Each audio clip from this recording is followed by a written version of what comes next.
Oh, ayoko na sasali dyan sa mga political churba-churba ko dyan. Kasi hindi ano yan, hindi healthy sa mental health ng mga Pinoy.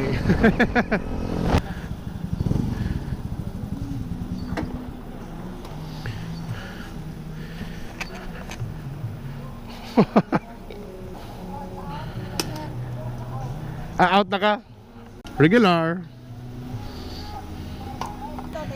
Thank you.